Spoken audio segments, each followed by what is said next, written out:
do not explain. A lot of people died because they could not tell people the main thing or things that happened to them. So stop telling people you need no explanation. This is 2020.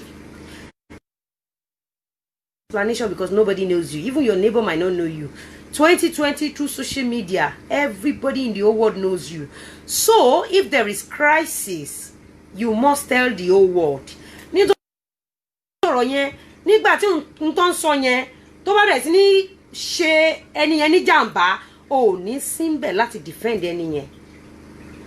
I don't know, maybe more clear. Probably your child or your children comes home and mom, I want to explain it. Oh, ní láti rẹjọ́ mọ́ tó fẹ́ sọ. You have to tell people. You have to tell the whole world. Because I will tell you a little story about me and my husband. Masoka udro ti mi gba ṣòro. You don't understand. And mi ò tí gbọ́n tó yìí. Mi ò dẹ̀ tí mọ̀ nǹkan tó ń jẹ́ social media. There was no WhatsApp, BB then. Kò tí sí gbogbo tí di wèrè báyìí. But paper mo rántí wípé nǹkan tí mo rántí dáadáa ni wípé èèyàn ti ka story mi nínú paper. Tí èmi àtọkọ mi ìjọ dúró ń ka story mi nínú paper. Wọ́n dẹ̀ yọ giti mi, wọ́n mú mi nà àwa méjèèjì. Kò tí ikú wà láyé kọ́lọ́n bá mi lọ́rẹ̀ mi wọn kó fún wọn ní long life. So stop telling people you need no explanation. Let people explain because you don't know. How ẹ mọ̀ pé èèyàn kan tó jáde tó ní ẹni yìí ó ṣe báyìí everybody kó má sí èèyàn kan ẹni tèmi mọ̀ ẹni tó máa ń ṣoore ni but kó má sí èèyàn kan láti sọ pé irọ́ lélẹ́yìí o irọ́ lélẹ́yìí. And you are telling me that I need no explanation. No, I need to tell the whole world. I need to tell you. I need to explain because you don't know. Nítorí pé àìgbọ́ explanation ẹlòmíì ni ò ṣe ní jẹ́yàn. I want you to know. Okay, let me expatiate it. Probably yẹn bẹ́ẹ̀ kò dẹ̀ sẹ́ni tó explain fún yín. Ẹ máa sọ̀rọ̀ yẹn, ọ̀rọ̀ tẹ́ ń sọ yẹn, á dẹ̀ máa ba yé àwọn kan jẹ́. Nítorí pé gbogbo ẹ̀dá tá a kó pọ̀. Tako èrè ayọ̀ wọn mọ́ ẹgbẹ́ yẹn o. Ẹnìyàn so get it right. Stop saying èèyàn need láti jókòó kẹfà pé àwọn èèyàn mọ̀ tọ̀rọ̀ ni. Gbọ́ mi Olúwa ní ká wádìí ohun gbogbo dájúdájú ká mú èyí tó ń ṣe òdodo dání. Relationship of 14-15 years. Ó yẹ kẹ́ mọ̀ pé mo mọ into oye nǹkan tí mo sọ so listen kede kẹ́kọ̀ọ́ nínú ẹ̀ àwa tá dé máa dá sọ̀rọ̀ lórí social media ìkó ti ṣẹlẹ̀ rí ní last year èyí tó yẹ kí n fi explain mi ò explain mo ń bebu ni èmi rò pé tí wàá jọ ní issue àgbà sorry so mo ti gbọ́n you need to explain because in the next few weeks ó máa di pé tẹ́ bá gbọ́ explanation yìí ẹ máa rò pọ́n fẹ́ fìyà jẹ àwọn èèyàn kan ni wọn ò dẹ̀ fìyà jẹ wọ́n it's just that òfin gbọ́dọ̀ mú wọn nítorí wọ́n parọ́ fún gbogbo àgbáńláyé dẹ̀ gbà. Another point is this as a Muslim ṣé ń gbọ́ mi kò sí ẹ̀ṣẹ̀ tẹ́ bá fẹ́ yàwó 5 tẹ́ bá fẹ́ yàwó 10 ọkùnrin lè fẹ́ ìyàwó kan kó má wà responsible ọkùnrin lè fẹ́ don't touch anything here please kí ni ìmàgbọ́n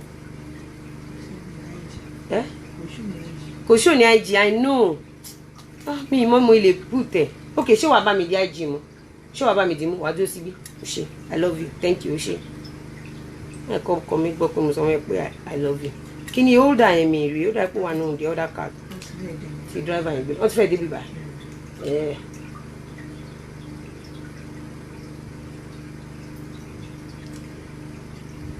you know I love you guys you really make me happy o ọpẹ́lọpẹ́ yín lára mi I swear. Ká máa ṣe lọ́ngbà yẹn so wàá mú lọ sí ibẹ̀ yẹn bó o ní fara kan kankan bíbà ó lẹ́tí kẹ́ ó gbìyà rẹ̀.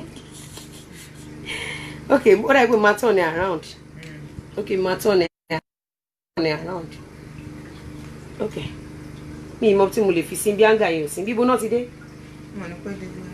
bọ́n ti move kó lọ áńgà yẹn nìkan náà ni so àwọn tèmi tó wà ní èmi àwọn tí èmi tó wà lórí Facebook àwọn tiwa tó wà lórí Instagram náà at least téèyàn kan bá ti gbọ́ òótọ́ ọ̀rọ̀ but tó máa spread.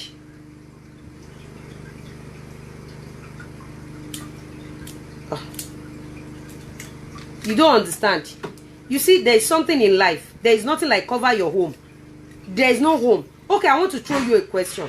Láàrin èmi àti yín àtọlọ́run. Láàrin èmi àti yín àtọlọ́run. Ẹ jẹ́ ká yọ owó.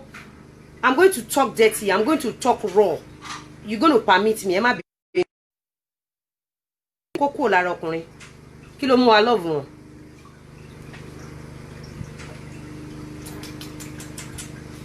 How are you? I miss you. Mo ma ti wá yín, mo ti lọ sọ sórí social media pé mo wá yín. Kí lẹ sọ? Mo sọ fún ọ pé mo wá yín. Ó yá, where is the anger so that wọ́n ti wá lórí kíní. Ma join. Thank you. Thank you, thank you. Kò sí nǹkan kan tó ń jẹ́ cover up nínú relationship. Kò sí nǹkan tó ń jẹ́ cover up nínú marriage. Kí ló ń jẹ́ marriage? Kò sí nǹkan kan níbẹ̀. To me, everything in this world is a scam.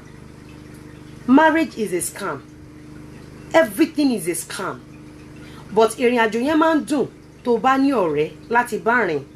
Ṣó wá rí ọ̀rẹ́ yẹn máa gbogbo ọ̀rọ̀ tí mo máa ń sọ èmi àtọkọ mi close. Wọ́n dẹ̀ wà behind camera so wọ́n gbọ́ mi èmi ò ń ṣàbòsí. Marriage, have it at the back of your mind that ìwọ ni kọ́kọ́ ló wà nínú ọkọ̀ ojú omi yẹn. Two captains lẹ́ni nínú ẹ̀. Ìwọ ló lè o fẹ́ gba north kí the other captain sọ pé òun fẹ́ gba south. You should be ready for that. Kò tí mo wá rí látàrọ. Kò tí mo wá rí.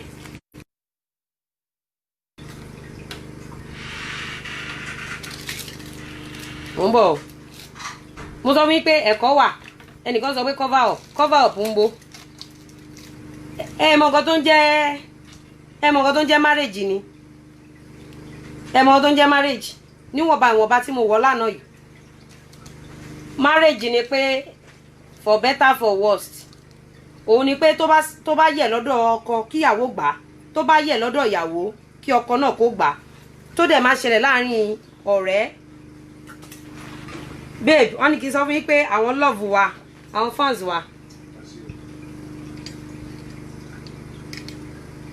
Ẹ má bínú, àwọn tí Instagram ò rí mi wò rárá. Oh God.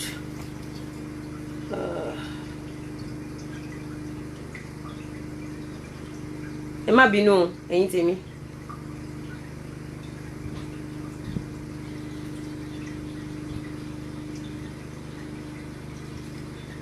Ẹ má bínú ẹ̀yin tèmi. Ẹ má bínú. Ọlọ́run ó tá ètò. Ibo ni màá fi sí o. Ìgbà náà ni mo lè fi sí. But everybody á máa gbọ́. So, ẹ jẹ́ ká yọ sentiment. Let's be sincere. When we get married or we are in a relationship, what is the best thing tá lè offer? Abid, tẹ́ bá kọ̀ gbogbo nǹkan tẹ́ bá ń sọ máa wà ní life o. Kọ́ dẹ̀ má lọ lò against ọ̀tá yín ní ilé ẹjọ́ láìsí àlàyé. Thank you, Mr. Adeleke Ishola. Yes, I will tell you the truth. Because the truth will set you free. Because a lot of ìyà tó ń jẹ wá ní Nàìjíríà lénìí nítorí irọ́ ni, nítorí agbọ́rọ̀ ọlọ́rọ̀ sórí ni. Because ẹni tẹ́ parọ́ mọ́ kò ní ṣàánú mọ́. Dẹ̀ mọ̀ èèyàn tí wọ́n kó àánú ẹ̀ mọ́ lẹ́sẹ̀. Irú èmi ń ṣe onífàràfòrò ni mí. Ìgbà tó bẹ̀rẹ̀ sí ní enter mi, mo bẹ̀rẹ̀ sí ní dí fàràfòrò yẹn kù. There are times tẹ́lẹ̀ ń bá wá ẹ̀bùn wá sọ́dọ̀ mi. Ó máa wù mí ṣe bọ̀ èmi kan máa ní má dáhùn. Lára àwọn tó bu ẹ lélẹ̀ má dáhùn. Tí ò dẹ̀ yẹ kó rí bẹ́ẹ̀. Bóde yẹn ń ṣẹlẹ̀ sí mi, ló ń ṣẹlẹ̀ sẹ́lòmí, ló ń ṣẹlẹ̀ sẹ́lòmí, ló ń ṣẹlẹ̀ sẹ́lòmí. So you need to know the truth so that the truth will set you free. You understand? So a bẹ̀rẹ̀ ní orúkọ bàbá ọmọ ẹ̀mí mímọ́ lẹ́yìn oní Christian. So a bẹ̀rẹ̀ pẹ̀lú bismillah ní tàwa mùsùlùmí kọ́lọ́n jẹ́ ká parí ẹ̀ ní alhamdulillah. Mo máa jẹ́ kẹ́ mọ òtítọ́ ọ̀rọ̀ bẹ̀ tí mi ò dẹ̀ ní parọ́ because by next week ó ti di legal issue. Ẹ jọ̀ọ́ ẹ bá mi pé daughter mi pé mo online sir. Ṣé gbọ́ sir? ẹ bá ń pe dọ́tà má bá sọ̀rọ̀ tí n bá kò lórí show. ṣó ti yé nǹkan tí mo sọ lálàkọ́kọ́ àwọn obìnrin èmi kọ́ ni mo dá tán èmi kọ́ ni mo mọ̀ ṣe gbogbo ìtẹ́mi náà ṣe fàpàpà yìí ọlọ́run ni kì í ṣagbára mi àmọ́ yẹn tó mọṣẹ́ ṣe jù mí lọ. Some people, you know, they are more beautiful than me èmi kẹ̀dẹ̀ ń panlélégé ni mi. I have nothing here, I have nothing here. So gbogbo nǹkan tí ó ṣẹlẹ̀ ọlọ́run ni. Excuse me. Mo dẹ̀ ní ẹ̀bùn tí mo fẹ́ fún yín lénìí lórí show, so stay tuned. Mo mọ Alhaji Lateef Lawal ní years back. Ó ṣe oore tó pọ̀ fún mi. Mo ti sọ sórí Instagram. Mo dẹ̀ pé àwọn ẹlẹ́rìí in likes of Ṣèyí Kẹ́hìndé because nígbà tí Kẹ́hìndé pé 3 or 5 àjọ attend event wọn ni. Ọlá Mohammed ó mọ̀ wá papọ̀ because nínú kéèsì yẹn àwọn social media dúró so gbogbo àwọn social media personalities tó dúró ń gbà yẹn náà mọ Alhaji Lawal pẹ̀lú mi. Now ẹ jẹ́ ká lọ báyìí wọ́n ní Alhaji Lawal fẹ́ yàwó 5 Alhaji Lawal lè fẹ́ 10 tí ìfẹ́ bá wà ń bẹ̀ a lè pé 50 àwọn ànábì kan ti ṣe rí a máa ṣe àwọn kan tó máa ṣe lẹ́yìn wa. Then mo fẹ́ kẹ́ mọ̀ pé being a legal wife kò ní kó wọ̀jọba ọ̀run. I have that of my mind because I am a legal wife does not mean tí n bá ti gbé legal wife yẹn sí di ẹnu ATM ó máa pọ̀wó fún mi kò ń ṣe bẹ́ẹ̀ yẹn. So I'm a kind of lady tó yẹ pé understanding mi ó pé pérépéré and I love my business. Everybody can testify to that. If I had, you know, channel my energy on having kids màá ti bímọ 10 torí mo lọ́rẹ̀ẹ́ tajọ bímọ ń Jos tó bí 14 dọ́tà mi gbà bí weeks lọ́wọ́ ọmọ ẹ̀ 14 lòun bí èmi dẹ̀ ṣì wà lórí ẹyọ kan. Mo fẹ́ kẹ́ mobile ròyìn àti wẹ́yìn kẹ́ máa fi òtítọ́ múlẹ̀ ẹ sà ẹni mo ní pé newspaper yẹn kán bá mi mú kọjọ mo fẹ́ fún yín ní àwọn àṣírí kan. Lálàkọ́kọ́ wá bá mi yọ lálàkọ́kọ́ my own firstborn is 23 years old. My husband's first child is 19 years old. Kọ́lọ́mbà wa wo gbogbo wọn. Eléyìí kọ́. Eléyìí ni mo fẹ́. Eléyìí ni mo fẹ́. Eléyìí ni mo fẹ́. Thank you. Thank you. Ṣé tí ń gbọ́ mi bẹ́ẹ̀ yẹn? My daughter is 23 years old this year. My husband's first child is 19 years old. Ṣé pé bí àwọn obìnrin ṣe lè mú ara kúrò kọ́ lọkùnrin ṣe lè mú ara ró. Alhaji Lateef Lawal, do you know why I'm speaking on his behalf? Because he has no social media handle. Any trolls come on my page. Then ìgbésẹ̀ àtàfẹ́ gbé láti next week lọ. Nígbà tí ìgbésẹ̀ yẹn bá dé level kan tí ẹ bá mọ̀ tọ̀rọ̀ ẹ máa rò pé wọ́n fìyà jẹ àwọn kan ni ẹ ní mọ̀ pé èrè ṣe ọwọ́ wọn náà jẹ. So my followers, Lizzy Warriors, I will explain to you because ẹ̀yin kan wà ẹ̀rí mi rí wọ́n ti nà yín bàjẹ́ lórí ọ̀rọ̀ mi àmọ́ ẹni tó ti ṣépè fún mi lórí ọ̀rọ̀ mi àdúrà dẹ̀ ni torí àṣàsí òkè ran bèbí. So ẹ̀yin ni mo hó lẹ́jọ́ ẹ̀yin Lizzy Warriors because ẹyọ kan yín ó dájú ọ̀tá 1 million lọ. So I owe you so much. I'm a role model in the society. I'm a role model to my family. And the shoulder, kí ló sọ Àríkẹ́? Okay, nìkan sọ bẹ́ẹ̀ pé àwọn ọmọ èmi àti wọn 10 years ago. Okay. The name of my father shoulder. Gone are the days tí ọ̀rọ̀ bá ṣẹlẹ̀ wọ́n ní kó gbójú olè jẹ lọ. Tí èèyàn bá kúrò mọ́ ẹ lórí social media ní ayé ìsìn tó bá gbójú tí ẹ bá ẹ. Ẹ gbọ́ mi kan tí mo sọ fún yín. Reason ni pé tẹ́ bá rántí dáadáa few months ago kí coronavirus tó ṣẹlẹ̀ Trump dìdí sọ ni pé submit your social media handle tó ti lò 5 years ago. So nǹkan tó bá kà nípa ẹ ló máa determine life ẹ ọmọ àtọmọ tó ti bí àti tó máa bí. Remember, I am a brand. I have nothing to be scared of. But you know what I'm scared of? I'm scared of àwọn ọmọ kan mi tí mo ṣe adopt. Tó jẹ́ pé tí n bá gbé wọn sẹ́gbẹ̀ẹ́ pé bóyá mo fẹ́ gbé wọn travel. Àbí a fẹ́ ṣe nǹkan kan wọ́n á ní ká lọ máa wá àwọn ìyá wọn wá pé 5 ni àwọn ìyá wọn ibi tí point tí mo ti fẹ́ jáde nìyẹn. ìtú ẹ̀dẹ̀ la ṣe ń gbé legal kí lorúkọ ẹ̀ jáde lórí ọ̀rọ̀ yìí. Number 1, mo ní màmá méjì. Ọkọ mi fẹ́ èèyàn kan nígbà tí wọ́n wà ní díẹ̀. Wọ́n dẹ̀ fẹ́ ẹnì kejì tí wọ́n jọ ń gbélé. Bóyá wọ́n wá fẹ́ ẹni àkọ́kọ́, mi ìwábí láti rò yẹn, bọ̀ máa sọ bí òótọ́ ọ̀rọ̀ ṣe jẹ́ sí yẹn. Ṣé rí ẹnì kejì yẹn òun lè mímọ̀. Ẹnì kejì yẹn a close, a sì jọ sọ̀rọ̀. Àti gbogbo àwọn ọmọ, ìgbà tí mo ṣe Kòfó Tinubu, gbogbo àwọn ọmọ tẹ máa ní ti máa ń kó kiri yẹn, ọmọ ọkọ mi wà ń bẹ̀ tí máa ń mú kiri. Torí pé ọkọ mi ṣe mí lóore tí máa ń rò wípé kí ni mo lè fi san oore yìí fún. So I always want to, you know, kí n kàn ṣáà san oore fún. Mo máa ń kó àwọn ọmọ wọn kiri. Ìkan wà níjọ́ kan tí wọ́n ṣe kó mọ̀ kan, ìyẹn máa pé 12 years or 11 this year. Ní ọjọ́ kó mọ̀ mo jókòó. Second wife wọn yẹn, àwọn gan-an bá mi tún aṣọ mi ṣe, mo dẹ̀ ti sùn sọ́dọ̀ wọn rí. Mi mọ̀ nǹkan tí mo gbé fún ẹni yẹn, ó love mi. Èmi ò wá ní pè wọ́n ní ìyálé, mo máa ń pè wọ́n ní ìyá mi. Mọ́mí àgbà àti mọ́mí kékeré. Nítorí pé ẹni tó bí èèyàn ń gbà mí kan ló máa ń jẹ́ ìyá èèyàn. Then tẹ́ bá wò mí dáadáa, ìyá ẹlòmí sọ pé bóyá mo ti wed. No, first wedding tí mo fẹ́ ṣe rè láyé mi tó jẹ́ legal marriage. Ọkọ mi náà first marriage tó fẹ́ ṣe ní ìgbésí ayé ẹ̀rí tó jẹ́ court wedding. Àwa méjèèjì first marriage tájọ fẹ́ ṣe rè. Ṣé rí lẹ́yìn àwọn mọ́mì mi méjèèjì yẹn, lẹ́ni mo wá jẹ́ legal wife. Being a legal wife is to correct and regulate some things, not to snatch baby tiwọn. Baby tiwọn ni. Ṣé rí àwọn ìyálé tèmi méjèèjì, ọkọ tèmi ọmọ tiwọn ni, ọkọ mi bàbá tèmi ni. Ṣé ti ọkọ tèmi, ọkọ tí mo fẹ́ lè bàbá mi ni, torí ó play a role bàbá fún mi. Lẹ́yìn àwọn méjì yẹn mi ò mọ ẹnì kankan mọ́. Ṣùgbọ́n ọ̀rọ̀ arábìnrin kan jẹ jáde.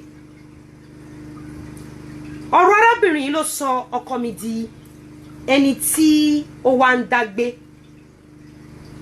Ẹ jọ fún wọn tí ò bá gbọ́ Ìgbò dáadáa, tí ò bá gbọ́ Yorùbá, ẹ bá ń túmọ̀ ẹ̀ fún wọn. Adegunwa, Kenny, stop it. Don't be telling me I owe nobody. It's not your explanation. Tore wa na tó ń pariwo níyàwó márùn kiri. It is not your explanation. It is my explanation. If you are saying bad things, ṣé ẹ mọ̀ iye ìyà tó máa jẹyàn kọ́kọ́ máa parọ́ kiri. Ṣé mọ̀ iye ọ̀nà tó máa dí fún ẹ. I'm helping you if you don't know. If I silent on it, wọ́n ní fún mi lówó. If I speak to you, wọ́n ní fún mi lówó. But I have to remove you from that àjàgà tó máa mú ẹ máa gbàdúrà tádúró dẹ̀ nígbà. And that is why I'm saying this. So, this third woman in question, ó lọ sílé níbi tí daddy àti mommy number 2 jọ ń gbé. Ó lọ bully mommy number 2. Daddy ò dẹ̀ sí nílé. Nígbà tí daddy padà sílé, mommy number 2 bínú. Èmi náà lè bínú. Èmi gan máa bínú ju bí mommy number 2 ṣe bínú lọ. Èyí tó fa okùnfà tí ó wá padà jẹ́ pé bàbá wa ń padà dágbé, but tí wọ́n ń ṣe wọ̀nba. Ṣó ti yé yín? Now, àǹtí tó lọlé tó lọ bully bàbá, wọ́n ní pé àwọn ní oyún. Bàbá òde ńkọ́ mọ́, èmi náà ńkọ́ mọ́. Tẹ́ bá rí nínú àwọn dọ́kúmẹ́ǹtì mi, ọmọ 40 mo ní. Ọmọ 40 òun lèmi ní. Mo ní mo like ọmọ gan. Ìwọ tó bá bímọ, tó bá mọ̀ pé gbé wá máa tọ́. Mo love èmi nìkan, ìyá mi àti bàbá mi bí. So, àǹtí yẹn sọ pé àwọn ní oyún. Bàbá wò pé okay, ẹ jẹ́ kí n set wọ síbi. Ṣùgbọ́n àǹtí yìí wọ́n ti ní ọmọ kan sí méjì tẹ́lẹ̀tẹ́lẹ̀ kan tó pàdé bàbá. Èyí tí bàbá oh God. Àríkẹ́. Èyí tí bàbá ń take care. Ṣó ti yẹn gẹ́gẹ́ bí ọmọ wọn. Because ngbà tí daughter mi fẹ́ fi gift ránṣẹ́, ó sọ gbọ́ kan. Ó ní I could remember it was the first person táwọn tóun meet wọn. Pé ìgbà tóun lọ school náà, àwọn kọ́kọ́ san school fees òun. So bàbá jẹ́ bàbá gbogbo ayé tó máa ń fẹ́ràn everybody. Kí ni pè mí? mi mọ̀ nǹkan tí wọ́n fẹ́ sọ. So tó bá ní nọ́mbà wọn bá mi pè wọ́n. Ṣó ti yé yín ẹ rí pé tí ń gbé gbági. So but as at àárọ̀ yìí àwọn ìyá mi méjì tí mo mọ̀ yẹn ni a sì mọ̀. Ẹ̀yin èèyàn dẹ̀ sọ pé ìyàwó 5. Lálákọ̀ọ́kọ́ ẹ jẹ́ kí n fi àwòrán yìí hàn yín. Wọ́n ní wádìí ohun gbogbo dájúdájú kó di èyí tó ń ṣe òdodo mú. Ẹ ó dọ̀nà mo fẹ́ fi pépà kan hàn yín. Ṣé wọ́n ti yọ pépà igan lọ fún lọ́ọ̀yà báyìí? Ókè òun lélẹ̀.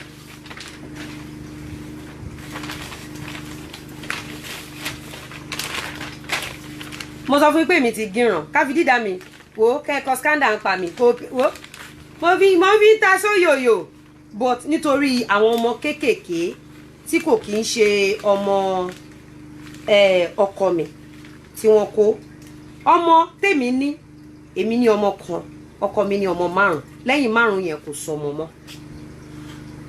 Tá bá wá rí èèyàn kan nǹkan méjì là ń wá báyìí ọkọ mi bí à ń wá ọmọ 3 a dẹ̀ ń wá ìyàwó 3 sí àbí yes à ń wá ọmọ 3 a dẹ̀ ń wá ìyàwó 3 tẹ́ bá wá rí wọn a máa fún yín ní nọ́mbà lọ́ọ̀yà tí wọ́n máa pè between now and Tuesday. Wọ́n máa pick form DNA lọ́dọ̀ lọ́ọ̀yà yẹn. Ṣó ti yé yín? Okay. Ẹ wo sóyòyò rèé. Sóyòlò lélẹ̀. Sóyòyò. Hey, ó ga o. Sóyòyò. Fọkọmọ. A dẹ̀ láwọn jẹ new document ilẹ̀ ń bì báyìí. Mo fẹ́ fi nǹkan kan hàn yín. Bá mi ìrò bóyá lè rí. Tẹ́ bá rí pé bóyá pariwo àwọn ìyàwó 5 yẹn.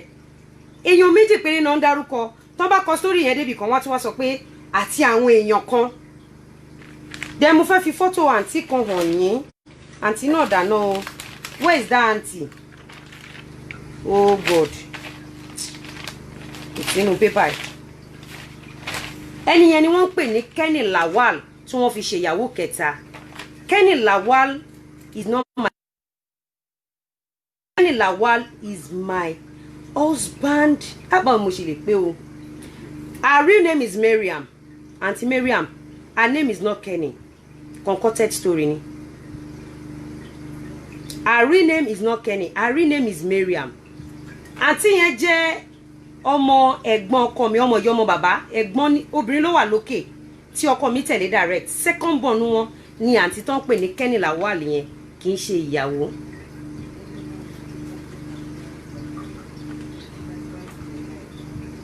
Kì í ṣe ìyàwó wọn. Gbogbo àwọn nǹkan tán kọ ó ṣe gbá ó ṣàwò.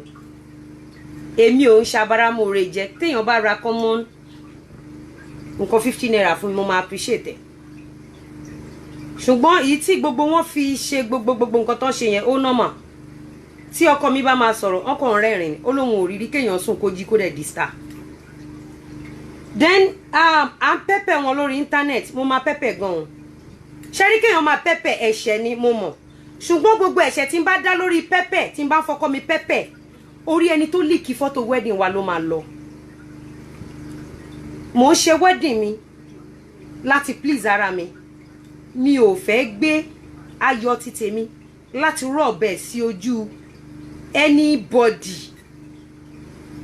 But ńgbà tó ti wá di kan líkì picture kí n kú fún wọn l'original clearer picture. Mo dẹ̀ bẹ̀rẹ̀ síá mi, mo bẹ̀rẹ̀ pẹ́pẹ́ mi, ẹ fún mi zobo àti popcorn, ẹnu gbẹ.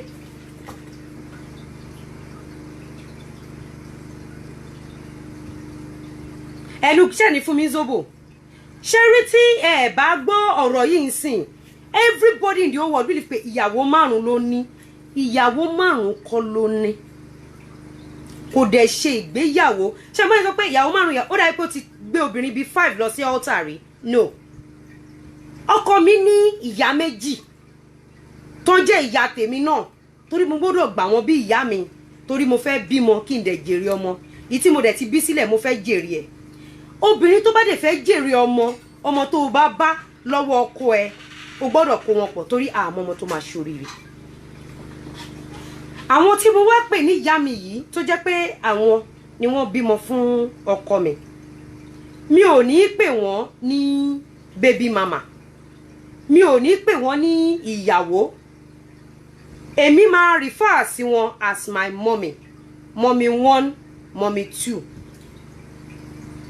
Ìdí ni wípé Nigeria of today, at my age, tí n bá lọ mú ọmọ kékeré wá ni mo fẹ́ lò ó ni, ṣó dá kí n fọ́kọ kán wá gbé placard lé lọ́wọ́ ní ọjọ́ kejì kan ní yahoo ni. Then the kind of business tí mò ń ṣe, ó jẹ́ business ó jẹ́ pé gbogbo nǹkan tí mo wá ní ayé mi ìfọ̀kànbalẹ̀ ni. Ìgbà mélòó la fẹ́ fi dó oko, ẹ má bínú máa sọ̀rọ̀ rọ̀, ìgbà mélòó la fẹ́ fi dó, kò sí nǹkan kan nu kó wà láì tó bá ní bills tó fẹ́ san. Irú àwọn àti wáyé pa lóbò gan táwọn fẹ́ fi tọ̀lá máa ń rántí, ẹ má bínú pé mo sọ̀rọ̀ rọ̀, ó ti sùn kí ni tó wà nílẹ̀ yìí tó pín. Ẹ gbàgbé pé mo jẹ́ legal wife because I love my husband so dear. Tí èèyàn bá ṣe mistake fún, téèyàn bá ṣe mistake lóyún fún ọkọ mi lọ́la, èmi alákànkẹ́ àgbà. Because I did not marry his dick, I married him and I love him because ó ti dúró fún mi rí. So abímọ ó fẹ́ yàwó mùsùlùmí ni is not a case. Ànábì Muhammad sallallahu alaihi wasallam, wọ́n fẹ́ Mariam, wọ́n fẹ́ ilé, wọ́n fẹ́ tán, wọ́n fẹ́ Aisha. Aisha is the most beautiful girl. Ìyàwó Ànábì 100 ni.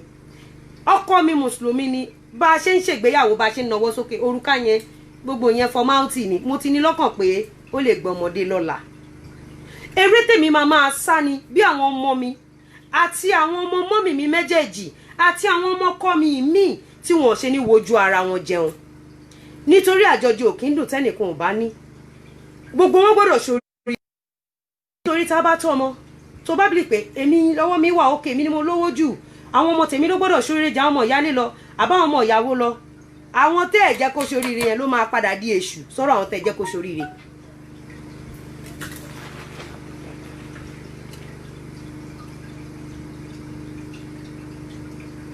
Okay, you don't know meaning of legal wife. Legal wife is ìyàwó lórùka. Òun ló ní right sí ọkọ. Òun ló lè gba ẹni obìnrin wọlé. Ẹni gbogbo àyè àti òkú ọkùnrin yẹn ti ìyàwó yẹn ni. Gbogbo àyè àti òkú obìnrin yẹn ti ọkọ yẹn ni.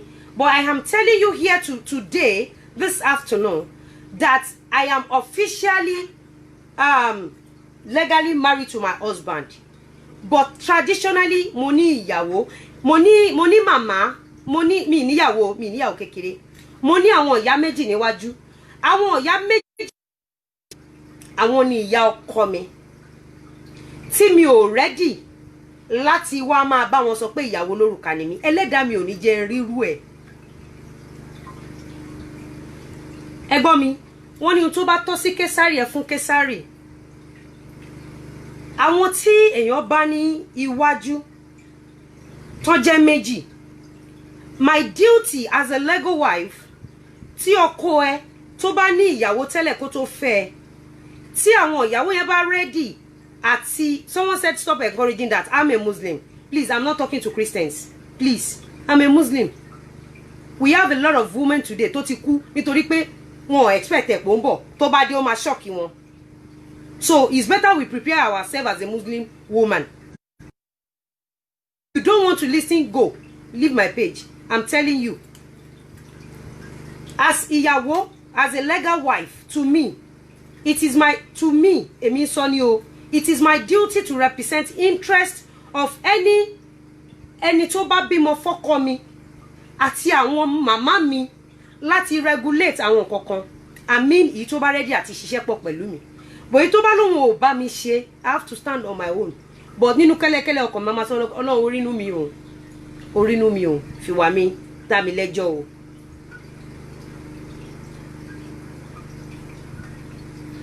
A legal wife can never be challenged. Mi mọ̀ bí tẹ́ ti kàwé ti yín. A legal wife ta take oath, ta gba certificate, bó yẹn kọ́ la wá sọ níbí. Certificate yẹn, àmọ́ ìtàn fi ń jàkàrà ẹgbẹ́ yẹn. Ẹni tó wà láyé ló ń pariwo legal wife kiri kọ́ ló ń fún gbogbo alẹ́ mi gígùn. àmọ́ legal wife tó ti kú dànù lẹ́yìn gbàgbé legal wife wèrè èmi ò bá ń ṣe legal wife kankan legal wife by of course kọ́ mọ̀ pé mo mọ̀ nǹkan tí mo ṣe but to my àwọn ìyá mi méjèèjì tí mo bá ń bẹ̀ yẹn I'm sorry I'm not going to prove any legal wife to them. àwọn méjì ni ẹ má gbàgbé pé ìyàwó márùn náà pé àwọn ìyàwó mẹ́ta tó kù tá à ń wá yìí mo máa pe nọ́mbà lọ́ọ̀yà kan Àríkẹ́ ẹ bá mi pe nọ́mbà lọ́ọ̀yà yẹn kan fún mi ní nọ́mbà wọn mo fẹ́ pe nọ́mbà kan fún yín nísìn torí mo ní gift kan kékeré tí mo fẹ́ fún yín pápápá ẹ sáré bá mi pe lọ́ọ̀yà yẹn kẹ́ gbé fóònù ẹ̀ fún mi mo máa fi nọ́mbà lọ́ọ̀yà kan sílẹ̀ ẹ bá mi pe lọ́ọ̀yà yẹn à ń wá àwọn ìyàwó mẹ́ta tó kù ìwọ ìyàwó tó bá mọ̀ pé tòótọ́ ló bímọ fọ́kọ mi ọmọ tẹ́ẹ̀dẹ̀ gbé sórí íńtánẹ́ẹ̀tì la máa ṣe DNA fún ọmọ tí ò sí íńtánẹ́ẹ̀tì mi ò ní ṣe DNA fún ẹni tó dẹ̀ gbé ọmọ sórí íńtánẹ́ẹ̀tì tó mọ̀ nínú ọkàn ẹ pé ọmọ yóò ń ṣe ọmọ Alhaji Abdulateef Lawal tó dẹ̀ gbé síbẹ̀ láti yẹ̀yẹ́ ẹ̀ tí ò bá submit àwọn ọmọ ẹ fún DNA mò ń bọ̀ ọ́ tálẹ́ nìyẹn. ok mò ń bọ̀ dìlọ ẹ hold on sir ẹ hold on sir dìlọ ẹ hold on sir. mi ò rí o ṣe wọlé true mi ṣé true mi ló wọlé. ẹ mọ̀ọ́nchẹ̀ wọlé true mi kò mọ̀ọ́nchẹ̀. ok dìlọ yes sir I need the number tí ẹ ní pé àwọn ìyàwó mẹ́tẹ̀ẹ̀ta tó kù wọ́n lè pè within now and between now and Tuesday so kàn lè pick DNA form so I need number yẹn wà online sir. Okay. 080. Yes sir. 080. 33. 83. 21. 51. Okay. Ẹ jọ̀ọ́ sir 080 ẹ bá mi pin ẹ̀yin èèyàn 080 33 83 21 51. Ìwọ tí ó bá jẹ́ ìyàwó Alhaji Abdulateef Lawal daddy ohun yín wọlé sà ìkọ́dì lọ. ṣàwárí ìmọ̀ràn mi lọ́yà a rí àwọn ọmọ kọ̀ọ̀kan lórí íńtánẹ́ẹ̀tì àti àwọn kan tí wọn kì í ṣe ìyàwó wọn tí wọ́n dẹ̀ kó fún wọn pé ìyàwó wọn ni. ṣé yẹn though a máa ṣe yẹn off social media so we will send letter ẹ ṣe tẹ́mì nọ́mbà yẹn rèé nọ́mbà lọ́ọ̀yà yẹn rèé ẹ jọ̀ọ́ à ń wá ìyàwó mẹ́ta à ń wá ìyàwó dádì wa Alhaji Abdulateef à ń wá ìyàwó wọn mẹ́ta a dẹ̀ ń wá ọmọ mẹ́ta sí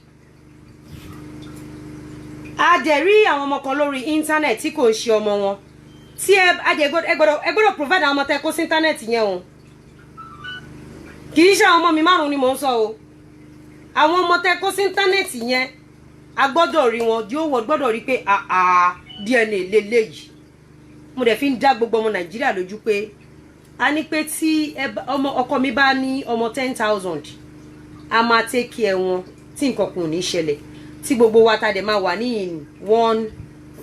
one love one accord so dilo please ẹ bá wa attend sí wọn ìyàwó mẹ́ta là ń wá between now and Tuesday kò sí àbárí àwọn ìyàwó mẹ́ta yẹn between now and àwọn kan máa kó sí problem àwọn tó ní address wọ́n máa kó sí problem so ìtorí ẹ̀ làwọn ìyàwó márùn-ún yẹn ṣe gbọ́dọ̀ jáde pẹ̀lú ọmọ pẹ̀lú wedding certificate wọn bẹ́ẹ̀ ni wọ́n gbọ́dọ̀ jáde so dilo ẹ ṣe gan sà tí àbíṣẹ́ ní nǹkan tó fẹ́ bá a sọ 1 or 2 things. Yes, ọ̀rọ̀ tó wà nílẹ̀ yìí ọ̀rọ̀ tó lè bẹ̀ mí lórúkọ jẹ́ ni. Ẹ sà kò tí ẹsẹ̀ tó lè bàyàn lórúkọ jẹ́ sà kọ́lọ́ má bà wá lórúkọ jẹ́. Òkìkí kókìkí ni èmi kàn máa wò pé Nàìjíríà àdúrà wa ò tí ì gbà tó irú ká tó wá máa fi rọ́kun ẹlòmíì olórí ẹlẹ́ni tó ń parọ́ mọ́ tó mọ̀ ìwọ náà dẹ̀ ń bá wọn discuss yẹ. Láti make sure pé a máa gbé ìgbésẹ̀ kan ẹni ìgbésẹ̀ tó bá wà ní. ẹ sà ẹ jẹ́ ká ṣé bá ti mọ ibi tá à ń lọ sà a ti mọ ibi tá à ń lọ ẹ má jẹ́ kí kinní ṣe yé yín so ẹ ṣé gan sà God bless you sà dílọ God bless you sà yes sà so a dúpẹ́ pé gbogbo àwọn olólùfẹ́ mi lórí kéèsì yìí a ní over 50 lawyers tí wọ́n jẹ́ olólùfẹ́ mi tó jẹ́ pé bí wọ́n ṣe ń gbọ́ kéèsì ká ṣé pé sà ok sà má bínú sà má bínú ṣé pé arákùnrin yóò tiẹ̀ ṣègbéyàwó rí láyé ẹ̀ tán dẹ̀ sọ pé ìyàwó 5 ni so ìyẹn lọ èèyàn kọ́kọ́ lè bẹ́ anybody kan lórúkọ jẹ́ no ẹ wo irú èmi ń sìn bẹ́ẹ̀ bá bà mí lórúkọ jẹ́ èmi ò rí kọ́sítọ́mà mídògò òun ló mọ ohun tó rí ní pápápá ẹ jẹ́ kí n fún yín ní ẹ̀bùn tí mo mú wá tó bá yẹ pé mùsùlùmí ni ẹ tẹ́wọ́ àdúrà tó bá jẹ́ pé kìrìsìtẹ́nì ni yín ẹ̀yin náà ẹ tẹ́wọ́ àdúrà fún gbogbo ẹ̀yin olólùfẹ́ mi tẹ́ ẹ kí mi congratulations ló ní kúrò nínú ìdílé yín títí láéláé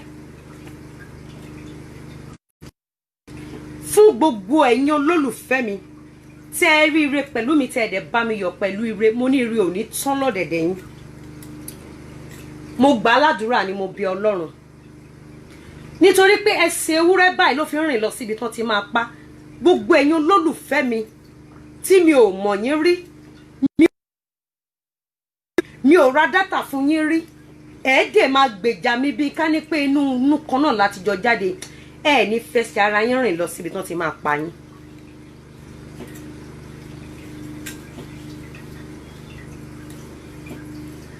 fún gbogbo ẹ̀yin olólùfẹ́ mi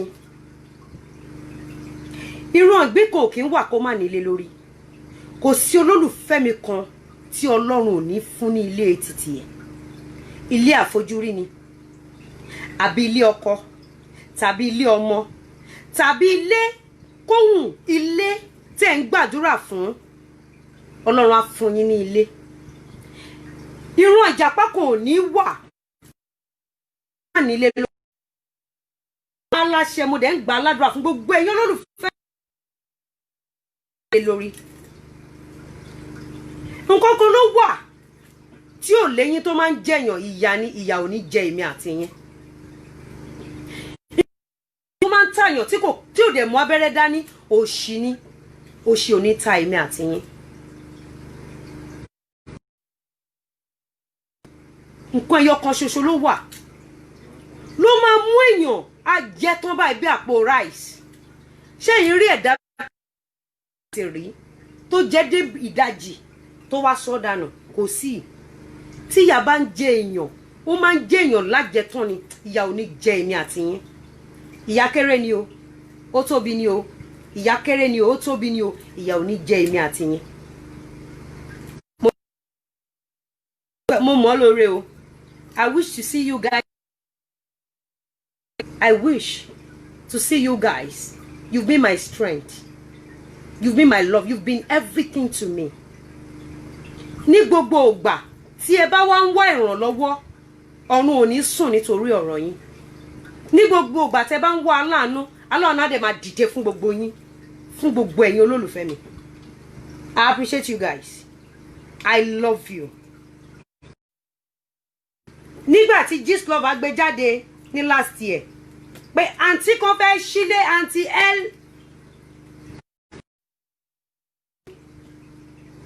ìkọ́ni òun ò pray kó jẹ́ Lizzy Anjorin ṣùgbọ́n Ọlọ́run wá ṣe ó wá padà jẹ́ Lizzy Anjorin nígbà tán tún náà fẹ́ ṣe ìyàwó kò sí ẹ̀dá tó dárúkọ mi níbẹ̀ àfi bí èèyàn mélòó mẹ́ta èmi ló tún wá tọ́ sí ìyẹn túmọ̀ sí pé a máa pa ẹ̀gbọ́n ẹ̀wọ̀ Elizabeth Ìbùkún Olúwa Aishat ṣùgbọ́n èmi yóò máa sọ ẹ̀gbọ́n ẹ̀dópin mo pa láṣẹ pé gbogbo ẹ̀gbọ́n yín Ọlọ́run á sọ dópin nítorí wípé ọjọ́ tí wọ́n ti ṣí Káàbà wọn ò tí rí o even corona wọ́n sì fìyàn síbẹ̀ kan máa ṣọ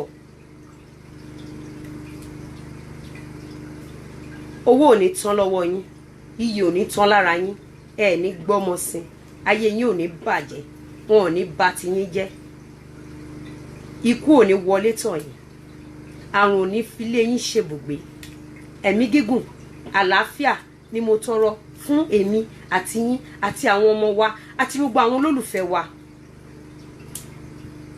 lọ́la láìlà lọ́la bismillah lọ́la fatiha bismillahir rahmanir rahim alhamdulillahi rabbil alamin arrahmanir rahim maliki yawmiddin iyyaka na'budu wa iyyaka nasta'in ihdinas siratal mustaqim siratal ladzina an'amta alayhim ghayril maghdubi alayhim waladdallin àmín. ẹ máa gbọ́ La Favour rèé ẹ má tí ì lọ jìnnà òun rèé tọkùnrin rèé La Favour ní gbogbo ibi tí ẹ bá ń lọ ọ̀nà máa ń ṣe kí ni ó máa ń là torí ọ̀nà kì í ṣe kí ni ọ̀nà ò ní dímọ́ abẹ́rẹ́ mi àti yín ẹ wọlé yìí fresh tomato wash lélẹ̀ ilé àfi ń fọ ojúkójú lè neat ẹ mọ̀ pé máa ń stress ara mi gan máa ń ṣiṣẹ́ gan sóyòyò lélẹ̀ sóyòyò òun lélẹ̀ ó pọ̀ bẹ́ẹ̀ body scrub tí irun lélẹ̀ àwọn tó ní coloured hair títí wọn rèé ẹ̀yin tẹ́ bá ní coloured hair ẹ dẹ̀ gbọ́dọ̀ máa take ẹrun yín ẹ̀yin tẹ́ ní black hair tẹ́ fẹ́ kí irun yín dúdú bóyá ti ń yọ ewu ṣé irun ó dáa kéèyàn máa lo kí irun kó dúdú ọ̀ tó bá yẹ pé colour náà lẹ fẹ́ bọ̀ kí irun èèyàn kó má wà scanty hair make lélẹ̀ tí irun yín bá stubborn bíi màálù lójú kan eléyìí ni then document ilẹ̀ yẹn dàrí kẹ́ mo tún ti ní another ilẹ̀ míì lọ́wọ́ láti ilé iṣẹ́ wa then lest I forget ó ní nǹkan kan tí mo fẹ́ sọ fún yín gẹ́gẹ́ bí pandemic tó ṣẹlẹ̀ yìí à ń wò ó a ti bẹ̀rẹ̀ business kan lábẹ́lẹ̀ ilé iṣẹ́ wa yẹn ni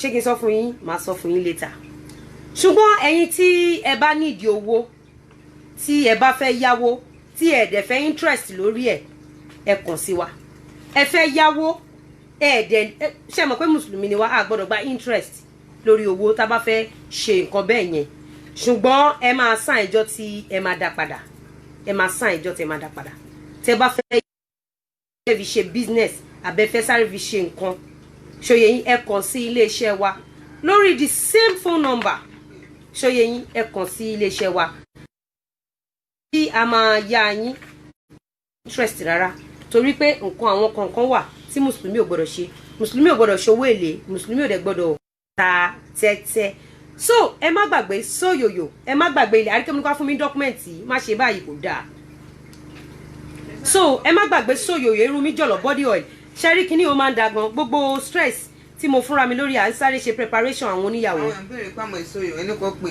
ok àwọn tó ń béèrè pé èèlò ní sóyòyò ẹ jọ ẹ pè ọpẹ́lọpẹ́ kínní yìí ẹbí lọ́wọ́ gbogbo tó ń lo cream mi kí bàtì ni body scrub dẹ̀ wá ń bì báyìí body scrub wàdà oyin la fi ṣe oyin ilẹ̀ Saudi nítorí pé Saudi wọ́n ní oyin tó jẹ́ original ṣẹ́tìrí ẹtìrí so ẹ wo dọ́kúmẹ̀ntì ìwé ilẹ̀ kan rèé ó wà fún títà ẹtìrí dọ́kúmẹ̀ntì ìwé ilẹ̀ yìí ó jẹ́ ní ìwọ̀n sọ fún yín pé eléyìí ò ń ṣe pé ọmọ onílẹ̀ tí ẹ bá ti ń ralẹ̀ ní ọwọ́ wa a ti sanwó ọmọ onílẹ̀ a ti san foundation a ti san gbẹ̀ àwọn ilẹ̀ ìkẹ̀dẹ̀ ní ibi tí ó wà well secured la ní àwọn ilẹ̀ yìí sí then aṣọ ẹ mọ̀ pé mò ń ránṣọ lálọ́kọ̀ òjọ̀kan a gbé àwọn style wa síta mọ́ dàbí alára nítorí àwọn tó máa ń copy aṣọ ọdún ẹ lè wá rà á ní ọ̀dọ̀ wa ẹ lè béèrè then àwọn ẹ̀ṣọ́ lọ́lọ́kan òjọ̀kan àwọn ẹ̀ṣọ́ tó jẹ́ pé kò pé méjì tó jẹ́ pé one in town ni then another document rẹ̀ tó jẹ́ ìwé ilẹ̀ ẹ wò ó tó ti yẹyin ẹ má wò pé coronavirus máa pa wá coronavirus kò lè pa wá o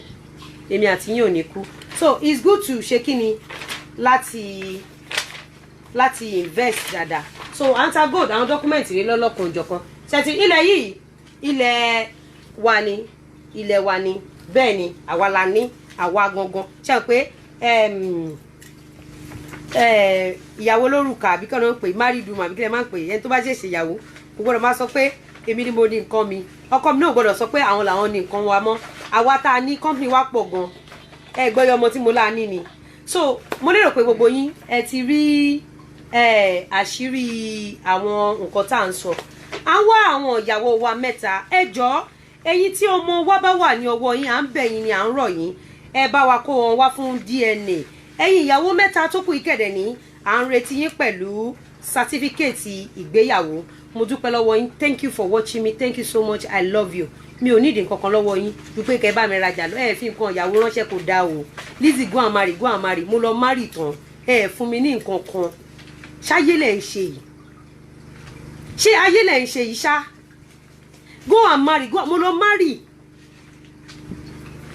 àwọn kan dẹ̀ spread kí ni pé mo ní kó máa donate mi ní kẹ́nibody donate ẹ má san 2,000 for anybody o mi ò ní mo fẹ́ fẹ́ anybody ní gift àdúrà yìí nìkan ni mo ní mo fẹ́ fún yín o pẹ̀lú business wa tó ṣe bẹ̀rẹ̀ nílé iṣẹ́ wa tí o bá fẹ́ yá owó tí kò dẹ̀ sí interest a máa fún yín fún ọjọ́ kékeré kẹ́ ẹ sáré lọ lò kẹ́ ẹ dẹ̀ dá padà bẹ́ẹ̀ ni ẹ ṣe kí ló kù tá a sọ fún wọn gbogbo ẹ̀yin tẹ́ ní kí n máa lọ sọ ní mò no phone number wa 07055555861 tẹ́ bá dẹ̀ fẹ́ sanwó sẹ́ni account yẹn gbọ́dọ̀ gbé Elizabeth Anjorin Ìbùkún Olú Fidelity Bank then fún gbogbo ẹ̀yin tẹ́ ní kí wá máa